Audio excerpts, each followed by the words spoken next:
ভালোবাসার মানুষগুলো আশা করি সবাই ভালো আছেন, আমিও ভালো আছি। আপনাদের সাথে আছি বগুড়া গাবতলী মহিষাবান ইউনিয়নের ছেলে সুমন দাস। আবারও একটি গ্রামগঞ্জের ধামাকা ব্লগ ভিডিও নিয়ে চলে আসলাম আপনাদের মাঝে।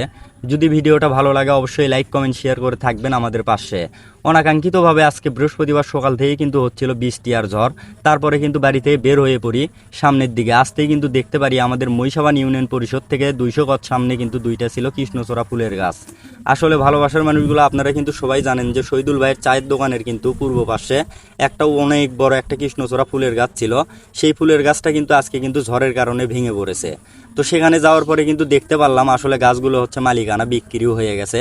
কিনে নিছে এলাকার এক বড় ভাই, সে কিন্তু বলতিছে, দুঃখ প্রকাশ করলো যে আসলে গাছগুলো কাটা হলো, এখন আমরা গরমের দিনে বিশ্রাম নিব কোথায়। আসলে মহিষাবান ডারিদহ নদীর উপরে যে এত সুন্দর যে দুইটা কৃষ্ণচূড়া ফুলের গাছ ছিল, সেই দুইটা কৃষ্ণচূড়া ফুলের গাছ কিন্তু আজকে ঝড়ের কারণে কিন্তু ভেঙে গেছে। তো ভালোবাসার মানুষগুলো আপনাদের কাছে একটা রিকোয়েস্ট, যে পরিবেশ বাঁচানোর জন্য অবশ্যই গাছ লাগাতে হবে।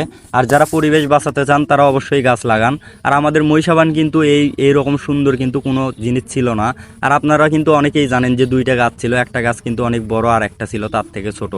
তো আমরা কিন্তু সেই একটা গাছ কিন্তু কাটা প্রায় শেষের ভিতরে, তারপরে কিন্তু পিছনের দিকে চলে যাই। তো আপনারা কিন্তু অনেকেই জানেন যে আমাদের মহিষাবানের ঐতিহ্য ছিল দুইটা কৃষ্ণচূড়া ফুলের গাছ, আসলে আজ থেকে কিন্তু শেষ হয়ে গেল। তো আমি আপনাদের কাছে একটাই রিকোয়েস্ট করব, গাছ লাগান, পরিবেশ বাঁচান। তো ভালো থাকবেন, সুস্থ থাকবেন। এ পর্যন্তই ছিল আমার ভিডিও। ধন্যবাদ।